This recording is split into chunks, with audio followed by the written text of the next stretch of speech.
श्री स्वामी समर्थ. नमस्कार मैत्रिणींनो, स्वागत आहे तुमचं माझ्या युट्यूब चॅनलवरती. आजचा दिवस तुम्हाला खूप छान सुखाचा समाधानाचा जाऊ देत, हीच मी स्वामींच्या चरणी प्रार्थना करते आणि आजच्या व्हिडिओला सुरुवात करते. तर बघा, आपली सर्वांचीच गणपती बाप्पांवरती श्रद्धा आहे. गणपती बाप्पा हे एकच असले तरी त्यांची हजारो रूपे आहेत. महाराष्ट्रातील प्रत्येक जिल्ह्यामध्ये आणि गावामध्येही गणपती बाप्पांची वेगवेगळी रूपे आपल्याला बघायला मिळतात. नाशिकातील अशाच एका गणपती बाप्पांच्या दर्शनासाठी मी आलेली होते. तर इथे आल्यानंतर अशी कोणती वस्तू बाप्पांना अर्पण केल्यामुळे आपली इच्छापूर्ती होऊ शकते, हीच माहिती मी आजच्या व्हिडिओमध्ये शेअर करणार आहे. त्यामुळे व्हिडिओ स्किप न करता शेवटपर्यंत बघत राहा. तर बघा, दिवाळीच्या सुट्ट्या सुरू आहेत आणि या सुट्ट्यांमध्ये आम्ही नाशिकमध्ये नवशा गणपतीच्या दर्शनासाठी आलेलो होतो. नाशिकमधील नवशा गणपती हे जागृत देवस्थान असल्याचे मानले जाते. हा गणपती नवसाला पावतो अशी ख्याती आहे.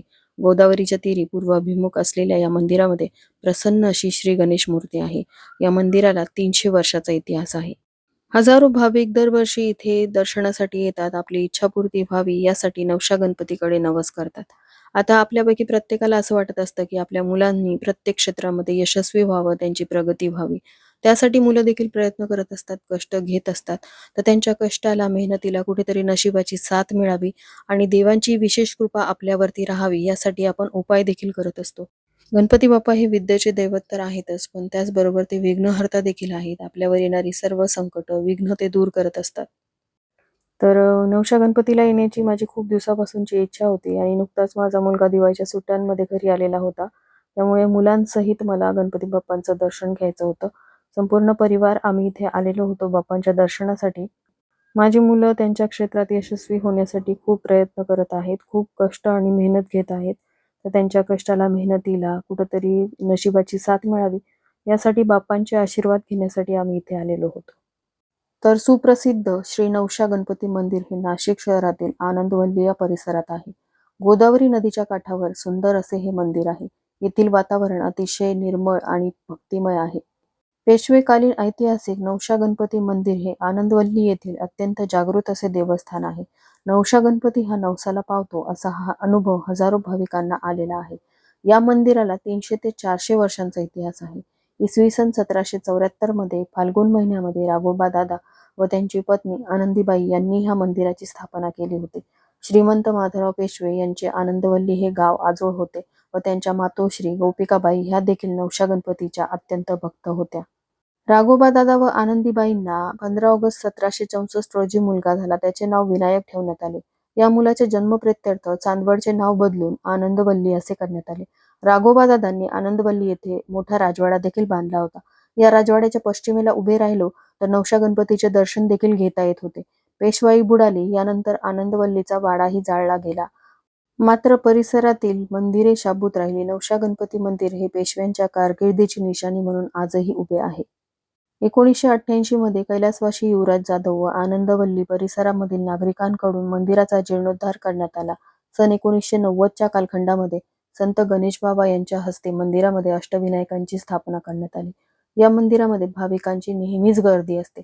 संकष्टी चतुर्थी, अंगारकी चतुर्थीला तर या मंदिरामध्ये पाय ठेवायला देखील जागा नसते. यावेळी मंदिर प्रशासनातर्फे 5000 किलोच्या महाप्रसादाचे वाटप देखील करण्यात येते. निसर्गरम्य असलेल्या मंदिर परिसरामध्ये अभिषेक, सत्यनारायण पूजा देखील केली जाते. तर बघा, नवशा गणेशांची मूर्ती स्वयंभू असून चतुर्भुज आहे. मूर्तीच्या हातामध्ये पाश आणि फुले असून खालील एका हातामध्ये मोदक आणि दुसरा हात अभय मुद्रेत आहे.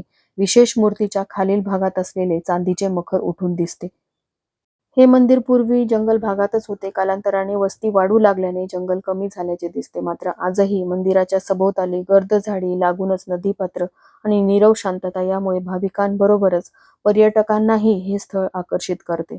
नवशा गणपतीचे वैशिष्ट्य म्हणजे हजारोच्या संख्येने भाविक इथे नवस करण्यासाठी येत असतात. म्हणूनच या गणपतीला नवशा गणपती असं म्हटलं जातं, कारण तेवढंच ते जागृत देवस्थान आहे. आता तुमच्या ज्या काही समस्या असतील त्या समस्यांमधून बाहेर पडण्यासाठी इथे नवस बोलला जातो.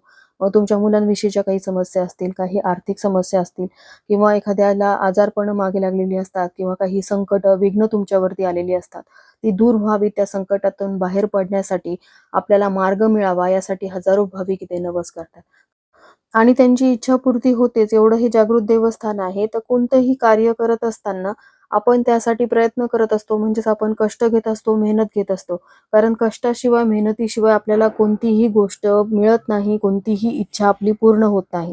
पण आपल्या कष्टासोबत, मेहनतीसोबतच बाप्पांचे आशीर्वाद आपल्याला मिळावेत यासाठी इथे नवस बोलला जातो.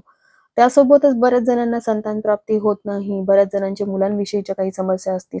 जसं की काही मुलं हट्टीपणा करत असतात, अभ्यासामध्ये मागे पडलेली असतात. अभ्यासामध्ये त्यांची प्रगती व्हावी, त्यांना म्हणावं तसं करिअरमध्ये यश मिळावं किंवा त्यांना त्यांच्या प्रयत्नांना, त्यांच्या मेहनतीला यश मिळावं यासाठी आई मुलासाठी इथे नवस करते. इथे नवस करण्यासाठी आलेले भाविक बाप्पांना प्रिय असणाऱ्या गोष्टी तर अर्पण करतातच, ज्यामध्ये दुर्वा आहेत. त्याचबरोबर जास्वंदाचं लाल फूल आहे. बाप्पांना मोदक देखील खूप आवडतो. मोदकाचा नैवेद्य इथे अर्पण केला जातो. बुंदीचे लाडू अर्पण केले जातात. पण त्याशिवाय अतिशय महत्त्वाची गोष्ट जी इथे अर्पण करायची आहे, त्याशिवाय तुमचा नवस पूर्ण होणार नाही आणि नवस पूर्तीसाठी सुद्धा तुम्ही ती वस्तू आधी बांधायची आहे आणि तुमचा नवस पूर्ण झाल्यानंतर मग तुम्ही ती वस्तू परत एकदा बाप्पांना अर्पण करू शकता, असंही तुम्ही करू शकता. तर बघा, आता नवस करण्यासाठी तुम्हाला या बाप्पांच्या दर्शनासाठी यावं लागेल. तसं तर हजारो मंदिरं आपल्या महाराष्ट्रामध्ये आहेत. पण नवसाला पावणारा हा नवशा गणपतीचं तुम्हाला दर्शन घ्यायचं असेल, इच्छापूर्तीसाठी तुम्हाला इथे नवस करायचा असेल, तर नाशिक जवळ असलेल्या या नवशा गणपतीला तुम्हाला यावं लागेल. तर बघा, आपण घरी देखील बाप्पाची सेवा उपासना करत असतो आणि ही सेवा केल्यामुळे सुद्धा आपल्याला त्याचं फळ मिळतंच. पण काही गोष्टी ज्या आहेत त्या मंदिरामध्ये जाऊन कराव्या लागतात, कारण मंदिरामध्ये तितक्याच पटीने जास्त पावित्र्य आणि सकारात्मकता असते. म्हणूनच केलेल्या सेवेचं शीघ्र फळ मिळावं यासाठी काही उपाय मंदिरामध्ये जाऊनच करायचे असतात. तर हा नवस देखील नवशा गणपतीच्या मंदिरात जाऊनच आपल्याला करायचा आहे. आणि नवस पूर्ण झाल्यानंतर इथे मंदिराबाहेरील खांबांना घंटा बांधण्याची परंपरा आहे. तर या नवशा गणपती बाप्पांच्या दर्शनासाठी आल्यानंतर आपल्याला बाप्पांना दुर्वा, लाल रंगाचं फूल, पेढे किंवा मिठाई अर्पण करायची आहे आणि त्यानंतर जी महत्त्वाची वस्तू आईने मुलांसाठी किंवा इच्छित कार्यासाठी कोणीही इथे अर्पण करू शकतं, ती म्हणजे घंटा आहे. प्रत्येक व्यक्तीची इच्छापूर्ती व्हावी यासाठी इथे घंटा बांधली जाते. मग तुमच्या मुलांविषयीच्या काही समस्या असतील, तुमच्या आर्थिक समस्या असतील, तुमच्या घरामध्ये काही नकारात्मकता असेल, तुमच्यावर ओढावलेले संकट असतील, ते दूर व्हावेत, संतान प्राप्ती व्हावी यासाठी देखील बरेचसे भाविक इथे नवस करण्यासाठी येतात. आणि इच्छा पूर्ण झाल्यावरच इथे घंटा बांधावी असं नाही, तुमची इच्छा पूर्ण व्हावी यासाठी देखील इथे घंटा बांधली जाते. तर हीच ती वस्तू आहे जी तुम्हाला बाप्पांना तुमची इच्छापूर्ती व्हावी यासाठी अर्पण करायची आहे, ती म्हणजे घंटा. ही घंटा बाप्पांना अतिशय प्रिय आहे आणि नवशा गणपतीला आल्यानंतर तुम्हाला हीच वस्तू बाप्पांना आवर्जून अर्पण करायची आहे आणि तुमच्या इच्छित कार्यासाठी तुम्हाला प्रयत्न करायचे आहेत. कारण असे म्हणतात की आपला नवस बाप्पांच्या कृपेने पूर्ण झाला तर मंदिरामध्ये घंटा बांधावे. अगदी छोट्या घंटेपासून ते मोठ्या मोठ्या आकाराच्या घंटा इथे बांधलेल्या दिसतात आणि नवस पूर्ण झाल्यानंतर बरेचसे लोक घंटांचं तोरण देखील इथे बांधतात. आपण कोणत्याही शुभ कार्याची सुरुवात ही गणेश पूजनाने करतो, त्यांच्या स्मरणाने करत असतो.